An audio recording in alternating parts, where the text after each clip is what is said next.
Welcome to English Baba channel. Class 8 science का एक chapter है जिसका नाम है chemical effects of electric current. आज हम करेंगे इसके एनसीईआरटी सॉल्यूशन और क्वेश्चन आंसर। तो जल्दी से वीडियो को लाइक कर दो।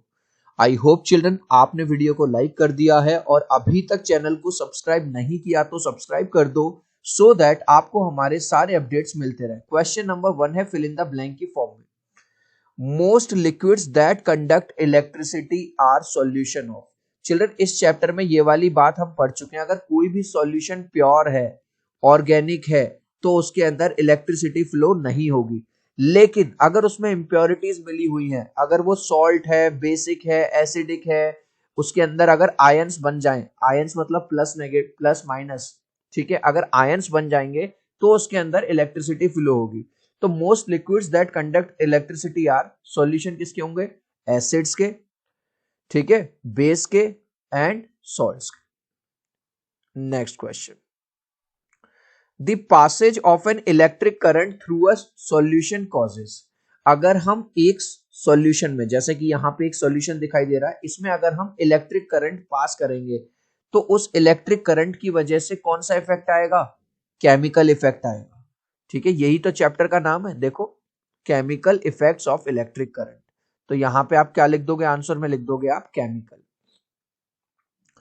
नेक्स्ट क्वेश्चन देखिए, if you pass current through copper sulphate solution. ये देखो, ये हमने ले लिया कॉपर सल्फेट का सॉल्यूशन एक बीकर में। Coppers get deposited on the plate connected to. और जब हम इसमें इलेक्ट्रिसिटी फ्लो करेंगे तो जो कॉपर है वो कौन से टर्मिनल पे कलेक्ट होगा? चिल्ड्रन हमेशा याद रखना, कॉपर होगा हमेशा नेगेटिव टर्मिनल पे collect. Always and always remember, ठीक है, जो भी कलेक्शन का काम होता है वो नेगेटिव टर्मिनल पे होता है। तो ये देख लो, यहां तो है ये प्लस, यानी कि ये वाला तो है प्लस और ये वाला है माइनस, तो यहां पे आएगा। तो यहां पे लिख दोगे आप negative terminal of battery. The process of depositing a layer of any desired metal. Children आप देखते हो हमारे घर में बहुत सारी ऐसी चीजें होती हैं जिसके ऊपर लेयर चढ़ी रहती है, परत चढ़ी रहती है। कई बार आपने सुना होगा चांदी के बर्तनों पे सोने के पानी करवा देते हैं, उसकी लेयर चढ़वा देते हैं, ठीक है, बाय मींस ऑफ इलेक्ट्रिसिटी। इस प्रोसेस को क्या कहते हैं? इस प्रोसेस को बोलते हैं इलेक्ट्रोप्लेटिंग। क्या बोलते हैं? Electroplating. Next question, when the free ends of a tester are dipped into a solution। यहां पे यहां से समझने की कोशिश करो, ठीक है। यहां भी ये बैटरी लगी हुई है, ये फ्री एंड है, सॉल्यूशन में डाल दी है।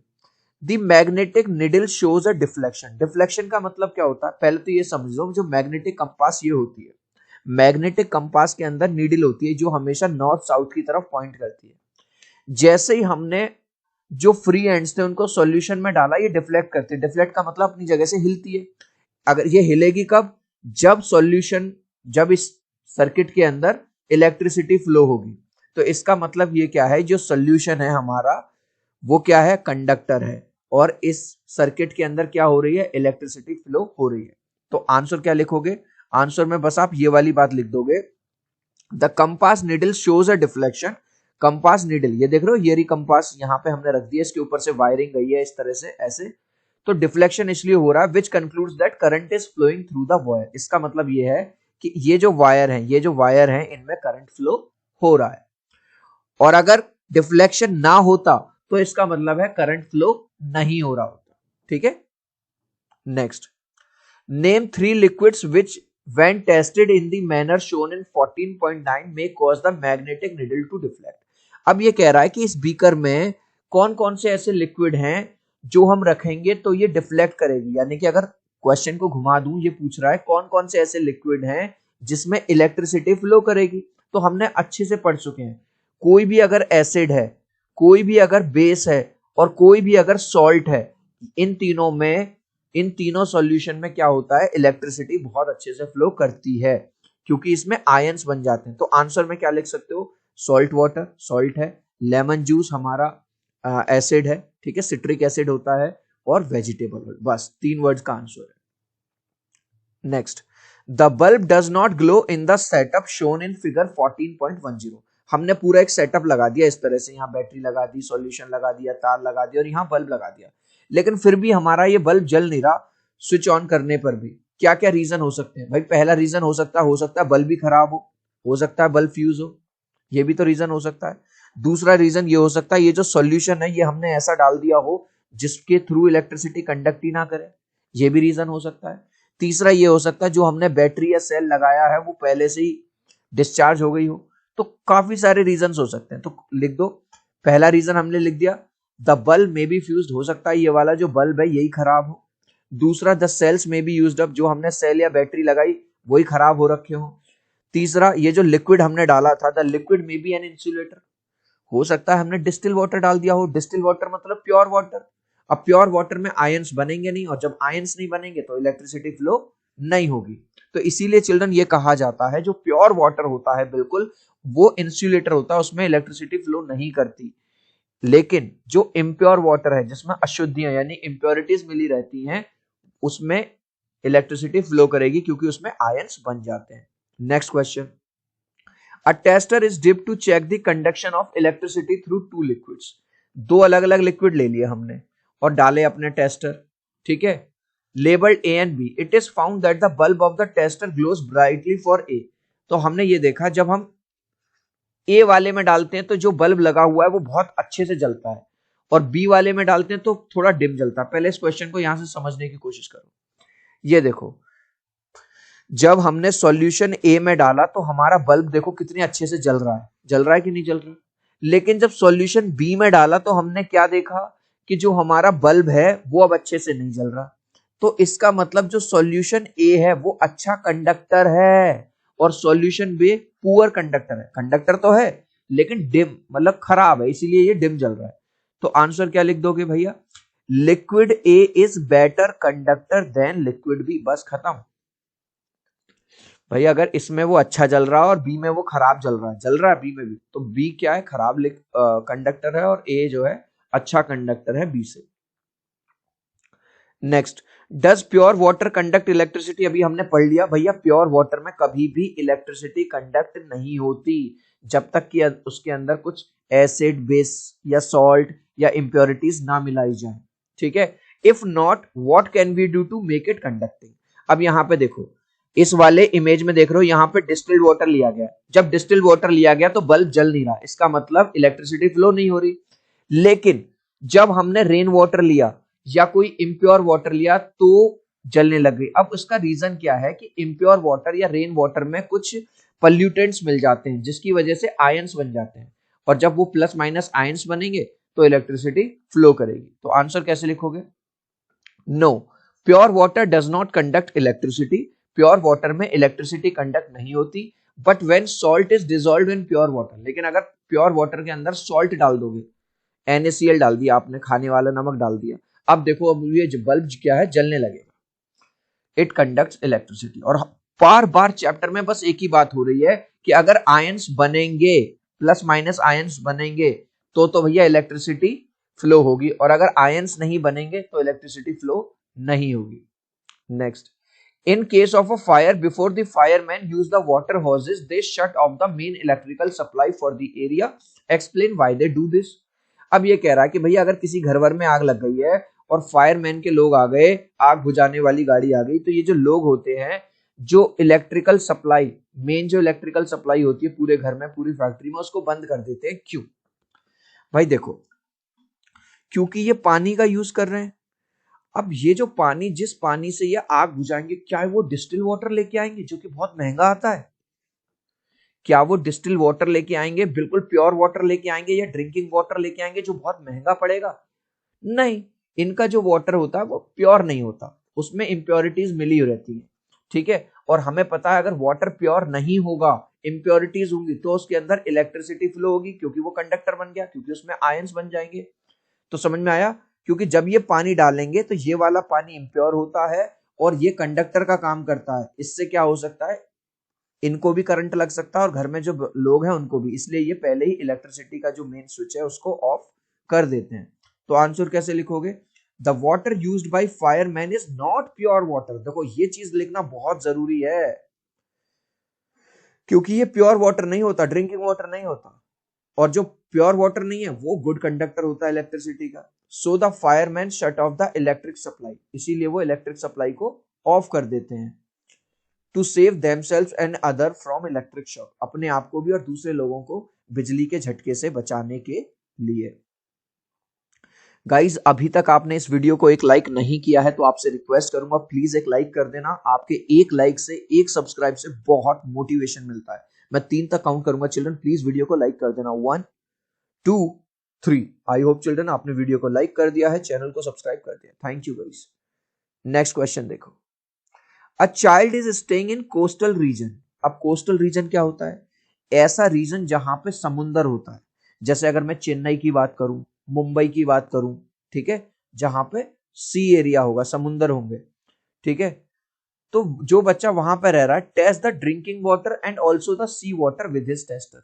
वो अपने टेस्टर से चेक करता है समुंदर के पानी को और ड्रिंकिंग वाटर को। He finds that the compass needle deflects more in case of sea water. अब वो ये देखता है कि जो कंपास की जो नीडल है वो डिफ्लेक्ट कर रही है, ऐसे हिल रही है। कब हिल रही है? जब वो सी वाटर का यूज करता है। Can you explain why? अब ये तो यार बच्चा भी बता दिएगा, क्योंकि सर जो सी वाटर होता है उसके अंदर बहुत ज्यादा सॉल्ट मिला रहता है। अब जब सॉल्ट मिला रहेगा तो उसमें आयंस बनेंगे, और अगर सर आयंस बनेंगे तो उसमें इलेक्ट्रिसिटी फ्लो होगी। इसीलिए जब वो सी वाटर में डालता है टेस्टर को तो ये डिफ्लेक्ट करती है। बस काम खत्म।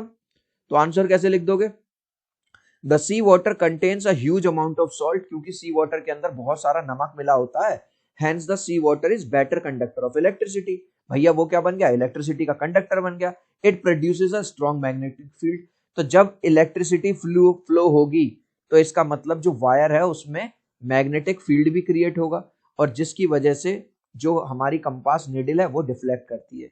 ऑन दी अदर हैंड जब वो ड्रिंकिंग वाटर लेता तो ड्रिंकिंग वाटर प्योर होता है, बिल्कुल कोई आयंस नहीं होते, इलेक्ट्रिसिटी फ्लो ही नहीं करेगी। इलेक्ट्रिसिटी फ्लो नहीं करेगी, मैग्नेटिक फील्ड नहीं बनेगा, और मैग्नेटिक फील्ड नहीं बनेगा तो जो हमारी मैग्नेटिक कंपास है वो भी डिफ्लेक्ट नहीं करेगी। बिल्कुल एक ही कॉन्सेप्ट है चिल्ड्रन। इस चैप्टर के अंदर, पूरे चैप्टर के अंदर बस एक ही कॉन्सेप्ट है कि जो भी सॉल्यूशन है अगर उसके अंदर आयंस बन रहे हैं, समझ रहे हो, प्लस माइनस, तो भैया यस इलेक्ट्रिसिटी फ्लो होगी, बल्ब जल जाएगा। लेकिन अगर आयन ही नहीं बन रहे, प्लस माइनस कुछ है ही नहीं, तो ना बल्ब जलेगा, ना इलेक्ट्रिसिटी फ्लो होगी, ना मैग्नेट जो कंपास है डिफ्लेक्ट करेगी। बस बार बार ये उसी क्वेश्चन को घुमा फिरा के पूछ रहा है। जिस बच्चे ने ये वाला कॉन्सेप्ट समझ लिया कि आयंस का बनना, प्लस माइनस होना, इलेक्ट्रिसिटी फ्लो होना, मैग्नेट, वो तो समझ जाएगा इस पूरे चैप्टर को। नेक्स्ट देखो। Is it safe for the electrician to carry out electrical repairs outdoor the during heavy downpour? Explain. क्या किसी बिजली वाले का बारिश के टाइम पे खंबे वगैरह पे बिजली का काम करना सेफ है या नहीं है? भाई बिल्कुल भी सेफ नहीं है, क्योंकि पानी पड़ रहा है, पानी में कभी भी करंट आ सकता है, वो खुद भी मर सकता है और दूसरों की भी के लिए भी मतलब डेंजर हो सकता है। अब बच्चा कहेगा सर हमने तो ये सुन रखा है सर रेन वाटर जो होता है वो बिल्कुल साफ होता है, वो तो प्योर वाटर होता है। और सर आप ही तो कह रहे हो कि प्योर वाटर में क्या नाम है, इलेक्ट्रिसिटी फ्लो नहीं होती क्योंकि आयन नहीं बनते। हाँ भाई मैं भी यही कह रहा हूँ, लेकिन जो वाटर है ना, जब वो रेन वाटर नीचे आ रहा होता है, एटमॉस्फेयर में मिलता है, तो हमने अपने एटमॉस्फेयर को इतना गंदा कर रखा है कि एटमॉस्फेयर में जो H2SO4 है, सल्फ्यूरिक एसिड है, नाइट्रिक एसिड है, तरह तरह के जो पॉल्यूटेंट्स हैं वो उस वाटर के अंदर मिल जाते हैं, और वो वाटर क्या बन जाता है? एसिडिक हो जाता है। आपने सुना भी होगा एसिड रेन के बारे में। और जो एसिड रेन होती है वो बहुत अच्छी कंडक्टर होती है इलेक्ट्रिसिटी की, इसीलिए इसको खुद को भी करंट लग सकता है और दूसरों की लाइफ भी जा सकती है। तो क्या ये सेफ है? नो। बस नो लिख देंगे। It is highly dangerous to carry out the electrical repairs outdoors during heavy downpour. Downpour का मतलब बारिश। बारिश में इस तरह का काम करना बहुत ज्यादा खतरनाक हो सकता है। It can cause big electric shock, और बहुत बड़ा झटका लग सकता है करंट का। As water is a good conductor of electricity, क्योंकि जो रेन वाटर है, क्योंकि अब वो इम्प्योर हो गया है, ठीक है, उसमें क्या क्या मिल गए हैं? तरह तरह के एसिड्स मिल गए हैं, ठीक है, इसीलिए। नेक्स्ट क्वेश्चन देखो। एक बच्ची है तुम्हारी तरह, पहली had heard that rain water is a good as distilled water. अभी हमने भी कहा ना, सचमुच में अगर जो रेन वाटर होता है, अगर उसमें कोई भी पॉल्यूटेंट ऐड ना हो तो वो बहुत साफ पानी होता है, बिल्कुल साफ पानी, डिस्टिल्ड वाटर, उसमें करंट नहीं आ सकता। तो पहले भी ने भी यही सुन रखा था। So she collected some rain water in clean glass tumbler and tested it using a test. तो उसने क्या कहा? उसने सोचा चलो टम्बलर में भर लेती हूँ पानी को और टेस्ट करके देखती हूँ। To her surprise she found that the compass needle show deflection. लेकिन उसने जब टेस्ट किया उसने देखा यार ये तो डिफ्लेक्ट कर रही है, ये तो हिल रही है। और मैडम ने तो, स्कूल वाली मैडम ने कहा था रेन वाटर बिल्कुल साफ होता है। तो उसका रीजन ये है कि रेन वाटर तो साफ था जो अभी हमने पढ़ा, लेकिन जब वो रेन वाटर अर्थ पे आता है, अर्थ के पॉल्यूटेंट से मिलता है, तो उसमें तरह तरह के एसिड्स, तरह तरह की इम्प्योरिटीज मिल जाती हैं, जिसकी वजह से वो इम्प्योर बन जाता है। और अगर वो इम्प्योर बन गया तो आयंस बन गए, आयंस बन गए तो उसके अंदर इलेक्ट्रिसिटी फ्लो होगी, और अगर इलेक्ट्रिसिटी फ्लो होगी तो मैग्नेटिक फील्ड क्रिएट हो जाएगा, जिसकी वजह से जो मैग्नेटिक नीडल है वो डिफ्लेक्ट करेगी। ये रीजन है। तो आंसर कैसे लिख दोगे? Rain water gets mixed with air pollutants like sulphur dioxide, nitrogen oxide and form acidic solution. जो रेन वाटर है वो बहुत सारे पोल्यूटेंट से मिल जाता है, जैसे सल्फ्यूरिक डाइऑक्साइड मिल जाती है उसमें, नाइट्रोजन ऑक्साइड मिल जाती है उसमें, जिसकी वजह से वो एसिडिक सॉल्यूशन बना लेता है। और एसिडिक सॉल्यूशन क्या है? गुड कंडक्टर है इलेक्ट्रिसिटी का। So the compass needle show deflection, इसी वजह से कंपास निडल डिफ्लेक्शन शो करती है। नेक्स्ट क्वेश्चन देखो, prepare a list of objects around you that are electroplated. अब देखो आपके घर में जो दरवाजों में जो हैंडल लगा रहता है बड़ा शाइन करता है वो, क्योंकि उसके ऊपर एक प्लेट चढ़ा दी जाती है, एक परत चढ़ा दी जाती है। आपके घरों में जो टैप लगी हुई है जिसमें पानी आता है वो भी बड़ी शाइनी होती है, उस पर भी एक परत चढ़ा दी जाती है। आप जो साइकिल चलाते हो उसकी जो रिम होती है वो भी शाइनी होती है, उसके ऊपर भी एक लेयर। जो शार आप लेते हो आपके बाथरूम में लगा हुआ है वो भी। आपकी मम्मी गैस पे खाना बनाती है, जो गैस के बर्नर पे भी एक लेयर चढ़ा दी जाती है। तो बस ये वाले एग्जाम्पल लिख दो इलेक्ट्रोप्लेटिंग में। डोर हैंडल हो गए, टैप हो गया, रिम हो गई साइकिल की, शावर हो गई, गैस बर्नर हो गए, एटसेट्रा। नेक्स्ट क्वेश्चन देखो, the process that you saw in activity 14.7 is used for purification of copper. हमने एक 14.7 में एक एक्टिविटी देखी थी जो कॉपर को प्योर करने के लिए यूज की जाती है। A thin plate of pure copper and a thick rod of impure copper, मतलब दो रॉड ले ली जाती है। देख रहे हो, जैसे एक ये रखी है, ये वाली जो है ये तो है इम्प्योर, और ये पूरी तरह से कॉपर है, ये है pure. Copper from impure rod is sought to be transfer to thin copper plate. अब देखो कॉपर फ्रॉम इम्प्योर, हम क्या चाहते हैं कि जो इम्प्योर मटेरियल है उस पे से जितना भी कॉपर है वो छुट के कहां चला जाए? वो छुट के इस पे चला जाए, जो हमारी प्योर वाली है, इस पे से। Which electrode should be attach to the positive terminal of the battery and why. अब ये कह रहा है, देखो बैटरी में दो टर्मिनल होते हैं, पॉजिटिव और नेगेटिव। आप कोई भी सेल उठा के देख लेना, आपके घर में रखा होगा, क्या नाम है, इसमें आपकी घड़ी वगैरह में होगा, उसमें एक तरफ प्लस लिख रहा होगा, एक तरफ माइनस कर रहा है। तो ये कह रहा है जब आप ये बनाओगे ये सेटअप, तो इलेक्ट्रोड किसको पॉजिटिव रखोगे और किसको नेगेटिव रखोगे? इसका सही, which electrode should be attach to the positive terminal, तो पॉजिटिव टर्मिनल पे हम इम्प्योर रखेंगे। अब बच्चा पूछेगा सर इम्प्योर क्यों रखोगे, मैं तो प्योर वाला रखूंगा। उसका रीजन ये है क्योंकि इन्होंने ये वाली बात कही है कि हमको क्या चाहिए, हम ये चाहते हैं कि इम्प्योर रॉड से जो कॉपर है वो वहां से हट जाए और प्योर की तरफ चला जाए। तो चिल्ड्रन हमेशा याद रखना, जो भी कलेक्शन होता है कॉपर का या किसी और भी मेटल का, वो हमेशा नेगेटिव इलेक्ट्रोड की तरफ जाता है। तो अगर मैं प्लस वाले को, सॉरी, इम्प्योर को इधर रख दूंगा और प्योर वाले को इधर रख दूंगा तो उल्टा काम हो जाएगा। भाई हम चाह ये रहे थे कि इम्प्योर के अंदर, देखो यहां पे क्या लिखा हुआ है, इम्प्योर कॉपर, ठीक है, copper from impure rod is sought to be transfer to thin, ठीक है, इम्प्योर से प्योर की तरफ चला जाए। तो अगर आप चाहते हो कि इम्प्योर से प्योर की तरफ रखा जाए, चला जाए, तो आपको इम्प्योर वाले को प्लस में रखना पड़ेगा, क्योंकि जब इसमें इलेक्ट्रिसिटी फ्लो होगी, जो आयंस बनेंगे, आयंस क्या होते हैं? पॉजिटिव आयंस बनेंगे कॉपर के, और टेंडेंसी होती है कि जो पॉजिटिव है वो नेगेटिव की तरफ अट्रैक्ट होता है, नेगेटिव टर्मिनल की तरफ, तो वो इसलिए इधर जाएगा। तो अब आंसर देखो कैसे लिखेंगे, the thick rod of impure copper plate to be attach to the positive terminal. जो इम्प्योर कॉपर प्लेट है उसको हमको कहां लगाना होगा? देख रहे हो, जैसे हमने यहां लगाई है, पॉजिटिव टर्मिनल पे लगाना होगा। क्यों लगाना होगा? Because when electric current is passed through the copper sulfate solution, it gets dissociated into copper and sulfate. जब इस CuSO4 कॉपर सल्फेट के अंदर, तो इसके अंदर क्या बनेगा? इसके अंदर Cu प्लस और SO4। तो जो कॉपर के जो आयंस बनेंगे, पॉजिटिव आयंस बनेंगे, जो कॉपर निकलेगा, the free copper being positively charge gets drawn to the negative terminal. अब प्लस जो है माइनस की तरफ अट्रैक्ट होता है और माइनस प्लस की तरफ। तो जो कॉपर के जो आयंस हैं वो पॉजिटिव हैं, तो वो कौन से टर्मिनल की तरफ जाएंगे? वो नेगेटिव टर्मिनल की तरफ जाएंगे। और यही तो हम चाहते थे, ठीक है, of the end gets deposited on it. So I hope children ये वीडियो आपको बहुत अच्छा लगा होगा। सो अगर आपको वीडियो अच्छा लगा हो तो प्लीज वीडियो को लाइक कर देना, चैनल को सब्सक्राइब कर देना। अब हम मिलते हैं अगले वीडियो में। Bye bye.